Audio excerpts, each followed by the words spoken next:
नमस्कार दोस्तों, insurance technical पर आपका बहुत बहुत स्वागत है। यहाँ आपको मिलती है सिर्फ और सिर्फ इंश्योरेंस की जानकारी इंश्योरेंस प्रोफेशनल के द्वारा, वह भी बिल्कुल आसान भाषा में।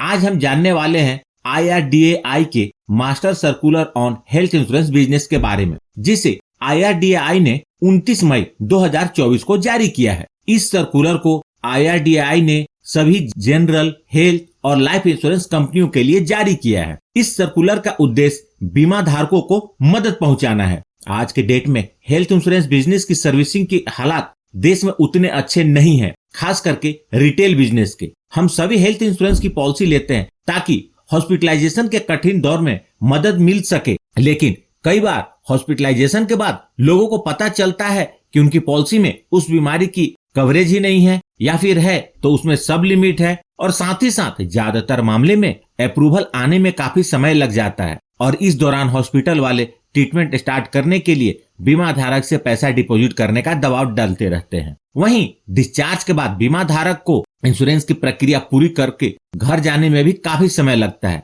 यानी कि हेल्थ इंश्योरेंस के अप्रूवल की प्रक्रिया जो है उसमें काफी समय लग जाता है। IRDAI ने इस सर्कुलर के माध्यम से हेल्थ इंश्योरेंस को इंडिया में सही करने की अपनी मंशा को जाहिर किया है। आगे बढ़ने से आपको पहले बता दूं कि ये IRDAI है क्या। IRDAI stands for insurance regulatory and development authority of India, और हिंदी में इसे बीमा विनियामक और विकास प्राधिकरण कहते हैं। यह इंडिया में इंश्योरेंस की रेगुलेटरी बॉडी है, जिसका मुख्य काम पॉलिसी होल्डर के इंटरेस्ट को प्रोटेक्ट करना, इंश्योरेंस कंपनी की फाइनेंशियल स्टेबिलिटी को देखना, सही प्रोडक्ट और फेयर कंपटीशन का माहौल बनाना है। तो आइए अब हम जानते हैं इस सर्कुलर के द्वारा किए गए कुछ महत्वपूर्ण बदलाव के बारे में। IRDAI ने सभी हेल्थ इंश्योरेंस कंपनियों को निर्देश दिया है कि वे 100% कैशलेस के टारगेट को अचीव करने का पूरा प्रयास करें, और साथ ही साथ अपने बीमा धारकों की जो कैशलेस अप्रूवल जाती है तो उसे 1 घंटे के अंदर अप्रूव करने का निर्देश दिया है। और इसके लिए जो भी रिक्वायर्ड सिस्टम इंश्योरेंस कंपनी को एस्टेब्लिश करने की जरूरत है, इसके लिए सभी इंश्योरेंस कंपनियों को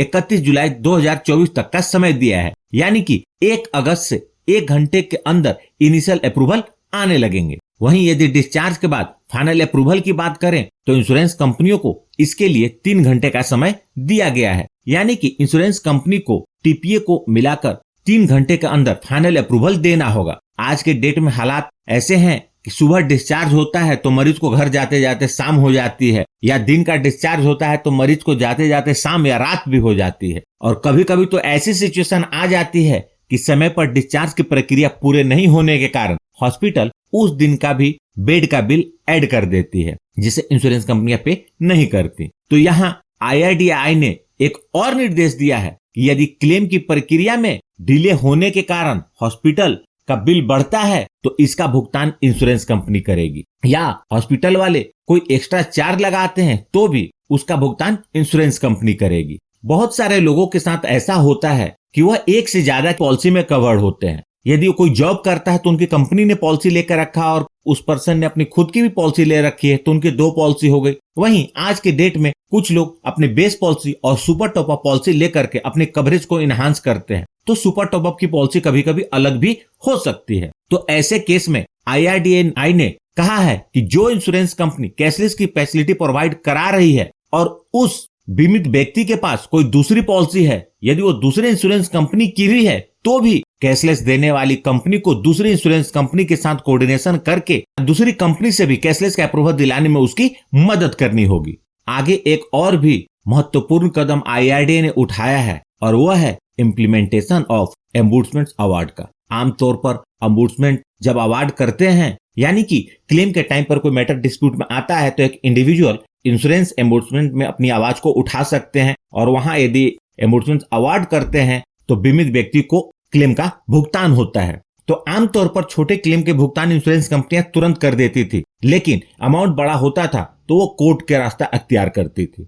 तो यहाँ पर IRDAI ने क्लियरली कह दिया है, अवार्ड के बाद 30 दिन के अंदर बीमित व्यक्ति को पैसा देना होगा, और यदि इंश्योरेंस कंपनी ऐसा करने में फेल होती है तो उसे 5,000 प्रति दिन के हिसाब से पेनाल्टी देनी होगी।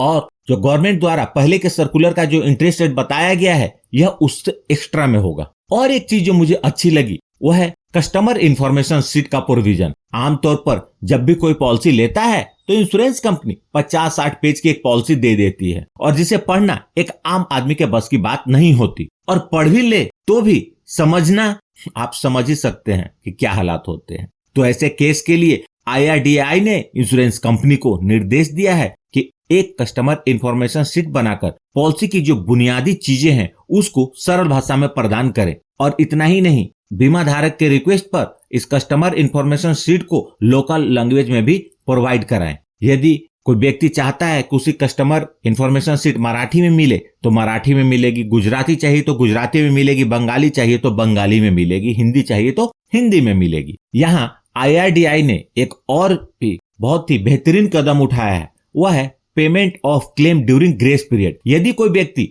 प्रीमियम का भुगतान इंस्टॉलमेंट में कर रहा है तो उसकी पॉलिसी में जितने दिन का ग्रेस पीरियड है, उस ग्रेस पीरियड के दौरान भी यदि क्लेम आता है तो इंश्योरेंस कंपनी उसका भुगतान करेगी। आपके जानकारी के लिए बता दूं, इस सर्कुलर से पहले ग्रेस पीरियड में हेल्थ इंश्योरेंस का क्लेम नहीं मिलता था, तो ये एक बहुत ही अच्छा बदलाव है। साथ ही साथ बहुत सारे ऐसे लोग हैं जिनके लिए इंश्योरेंस की पॉलिसी ही मार्केट में अवेलेबल नहीं है, तो कुछ एक्ट्स को ध्यान में रखते हुए IRDAI ने इंश्योरेंस कंपनी को निर्देश दिया है कि इस एक्ट को प्रोटेक्ट करने के लिए उनके इंटरेस्ट में भी स्पेशल प्रोडक्ट डिजाइन करें और मार्केट में लेकर आए, ताकि कोई भी व्यक्ति अनइंश्योर्ड ना रहे। और साथ ही साथ कुछ एडवांस ट्रीटमेंट की भी कवरेज करने का निर्देश दिया है, जिसके लिए इंश्योरेंस कंपनी उसे एग्जिस्टिंग प्रोडक्ट या न्यू प्रोडक्ट में लेकर के आएंगे। और साथ ही साथ IRDAI ने पॉलिसी होल्डर के लिए और एक बेहतरीन कदम उठाया है, और वह है कि किसी भी पॉलिसी होल्डर के पॉलिसी लेने के 5 साल के बाद यदि क्लेम आता है तो उस क्लेम को इंश्योरेंस कंपनी क्वेश्चन में नहीं ला सकती। उसे पॉलिसी के कंडीशन के अनुसार क्लेम का भुगतान करना होगा। सिर्फ यदि फ्रॉड कुछ होता है तो ही वो क्वेश्चन पे ला सकती है। क्लेम की टेक्निकलिटी के पॉइंट ऑफ व्यू से, underwriting information point of view से वो क्लेम को क्वेश्चन में नहीं ला सकती। तो यह थी इस सर्कुलर की समरी। उम्मीद करता हूं जानकारी काम की लगी होगी। यदि आपके पास कोई सवाल है तो उसे कमेंट बॉक्स में लिखें। और सबसे महत्वपूर्ण, यदि आपने इस चैनल को अभी तक सब्सक्राइब नहीं किया है तो कर ले और जुड़ जाए हमारे साथ इंश्योरेंस प्रोफेशनल से इंश्योरेंस की जानकारी के लिए। और अंत में अपना कीमती समय निकालकर इस वीडियो को देखने के लिए आपका बहुत बहुत धन्यवाद।